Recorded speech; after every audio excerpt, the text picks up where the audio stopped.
လို့လီလန်ကားတွေဈေးရမ်းချုံနေလဲသိပါသလား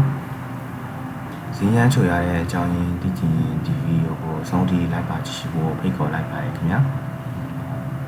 ရှုံးလုံးထဲမှာ၄သိန်းကျော်တန်တဲ့ကားကိုလီလန်မှာ၃သိန်းအောင်နဲ့တွေ့ရတယ်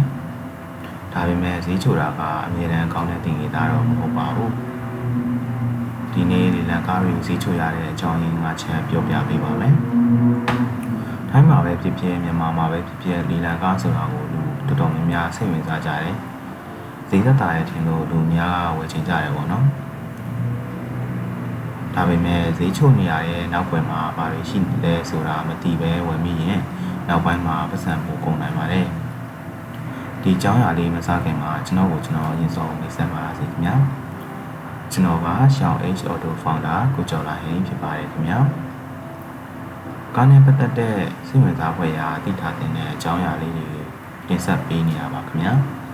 အဲဒါဆိုရင်ဒီလန်ကားတွေဈေးချိုရတဲ့အကြောင်းရင်းဆက်လိုက်ကြအောင်ပါပထမဆုံးအကြောင်းရင်းက ban reposition ဖြစ်တတ်ပါတယ်ကားအများစုက installment စနစ်နဲ့ဝယ်ထားကြတာဖြစ်ပါတယ်ဒါဆိုရင်ငွေသွင်းရတဲ့စနစ်ပေါ့နော်ဒါပေမဲ့တချို့လူတွေကစီးပွားရေးချီနေကြောင်းဖြစ်စေအလုပ်ကိုင်ပြောင်းလဲမှုကြောင်းဖြစ်စေဒါဆိုရင်ငွေမဆက်နိုင်တော့တဲ့အခြေအနေတွေဖြစ်တတ်ပါတယ်အဲ့လိုဖြစ်သွားရင်ဘဏ်ကစာပို့ပြီးတော့တတိပေးပါတယ်နောက်တစ်ဆင့်မှာကားကိုပြန်ယူသွားနိုင်တယ်ဒီကားတွေက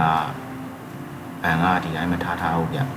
တို့ရဲ့ရည်ရွယ်ချက်ကအမြန်ဆုံးငွေပြန်ရဖို့ဖြစ်တယ်ပေါ့နော်ဘဏ်အတွက်ကားရဲ့ market price အပြည့်ရဖို့မလိုပါဘူးကျန်တဲ့ loan balance ကိုကပါလုံနိုင်ရင်သူတို့အတွက်လုံလောက်ပါတယ်အဲဒါကြောင့်တခါတည်းရန် showroom စီထံတိတိတသားရုံနေပြီးလေလံတင်တတ်ပါတယ်ဒါပေမဲ့ဒီလို reposition ကားတွေကအများအားမကောင်းဘူးလို့မဆိုလိုပါဘူးတချို့ကားတွေဆိုအုံနာကကောင်းကောင်းထိန်းသိမ်းထားပြီးငွေကြေးပြဿနာကြောင့်လုံလိုက်ရတာဖြစ်နိုင်ပါတယ်ဒါပေမဲ့တချို့ကတော့ maintenance ဆက်မလုပ်တော့တာတွေရှိနိုင်ပါတယ်ပြုပြင်ထိန်းသိမ်းရမယ့်အချိန်ကျော်လွန်နေတာတွေဖြစ်တတ်တယ်ဥပမာ engine wine chain မလုပ်ထားတာမျိုးတွေရှိနိုင်ပါတယ်ဒါကြောင့် ban reposition ကားတွေဝင်မယ်ဆိုရင် service history စစ်တင်ပါတယ်engine အတန်းနားထောင်ကြည့်ပါ gear shift မှုဖြစ်မဖြစ်စမ်းကြည့်ပါ warning light လေးမနေစင်းပါစစ်ပါလေးချုံနေတာကဘန်ကအများမချလို့ဖြစ်နိုင်ပါတယ်ဒါပေမဲ့တခြားမစစ်ပဲဝင်ရင်နောက်ပိုင်း repair ကိုပို့ကုန်နိုင်ပါတယ်ban reposition ကားတွေထဲမှာတစ်ခါတလေကားကောင်းတွေလည်းရှိတတ်ပါတယ်ဒါပေမဲ့တီးတဲ့သူနဲ့ဝယ်မှပဲအမြတ်ရနိုင်မယ်ပေါ့နော်ဒုတိယချက်က my age မြင်တာဖြစ်ပါတယ်ဒီလန်ကားတွေထဲမှာကီလို3သိန်းခွဲကျော်တစ်ခါတလေကီလို2သိန်းကျော်တဲ့ကားတွေတောင်တွေ့ရတတ်ပါတယ်ဒါကိုမြင်လိုက်တာနဲ့လူများစုကကားမကောင်းတော့ဘူးထင်တယ်လို့စိတ်ထဲထင်တတ်ကြတယ်ဒါပေမဲ့ my age မြင်တာကားပြတ်တော့မယ်ဆိုတဲ့အဓိပ္ပာယ်မဟုတ်ပါဘူးအဓိကကဘလို့အသုံးပြုထားလဲဆိုတာပါဥပမာ highway မှာပဲသွားထားတဲ့ကားဆိုရင်ဒီလိုများပေမဲ့ engine ဝဲတက်တာနိုင်တယ်ဒါပေမဲ့မြို့တဲ့ stock and go များတဲ့ကားတွေဆိုရင်ဒီလိုနဲ့ပေမဲ့ engine ဝဲပိုများနိုင်ပါတယ်နောက်တစ်ချက်က maintenance history ပါ wine chain မှန်လဲထားလား gear wine brake system timing belt စတာတွေ schedule တိုင်းလောက်ထားလားဆိုတာအရေးကြီးပါတယ် my age မြင့်တဲ့ကားတွေကိုလူများကမေးကြလို့ဈေးသက်သာသွားတတ်ပါတယ်ဒါကြောင့်တည်ရသူအတွက်တော့ကောင်းတစ်စီးဖြစ်နိုင်ပါတယ်အရေးကြီးဆုံးကကီလိုမီတာကိုပဲမကြည့်ပါနဲ့ history နဲ့ condition ကိုကြည့်ပါတတိယချက်က accident repair history ဖြစ်ပါတယ်လေလံကားတွေထဲမှာတချို့ကားတွေဟာ accident ဖြစ်ပြီးပြန်ပြင်ထားတဲ့ကားတွေပါလာနိုင်ပါတယ်အပြင်ပန်းကိုကြည့်ရင်အသက်လိုပဲတန်းရှင်းဖြစ်နေလို့ပြန်ပြင်ထားတာကိုမသိနိုင်ဘူးဒါပေမဲ့ accident ဖြစ်ခဲ့တဲ့ကားတစ်စီးကိုအရေးကြီးဆုံးစေရမယ့်အချက်က chassis alignment ပါ chassis ကကားရဲ့အဓိက frame ဖြစ်ပါတယ်တင်းမြင့်သွားရင် steer တွေမတည့်တာတိုင်ယာမြင်စားတာကားတဲ့တယ်မသွားတာမျိုးဖြစ်နိုင်ပါတယ်နောက်တစ်ချက်က airbag system ပါ accident ဖြစ်ချိန်မှာ airbag ပွင့်ခဲ့လားပြန်တက်ထားတာ original ဖြစ်ရလားairbag ဝင်နေလိုက်ပိတ်ထားပြီးလက်ကွက်လောက်ထားတာမရှိဘူးလားစစ်ဆေးဖို့လိုပါတယ်ပန်နယ်ကမ်းမညီတာ wedding အမှတ်တွေ မူလ factory ဝယ်တဲ့အမှန်နဲ့မတူညီတာ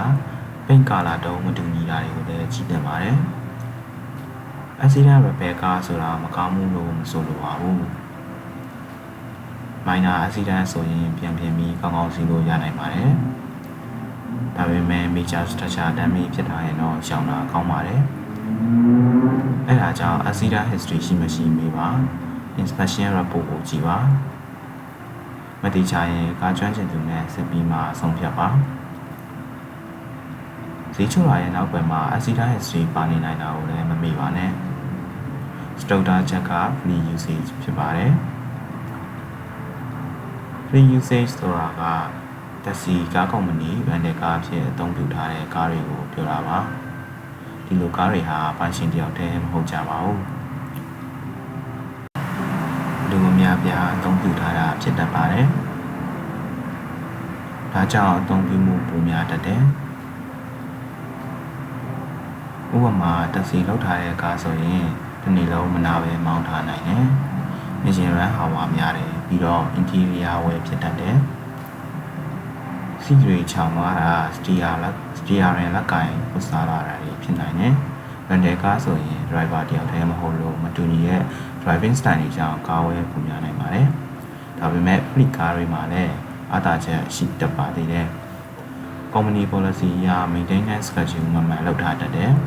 ။ survey record စာအုပ်ရှိတတ်တယ်။အရေးကြီးဆုံးက my age ကိုကြည့်ရတဲ့မဆုံးဖြတ်ပါနဲ့။ survey history နဲ့ current condition ကိုကြည့်ပါ။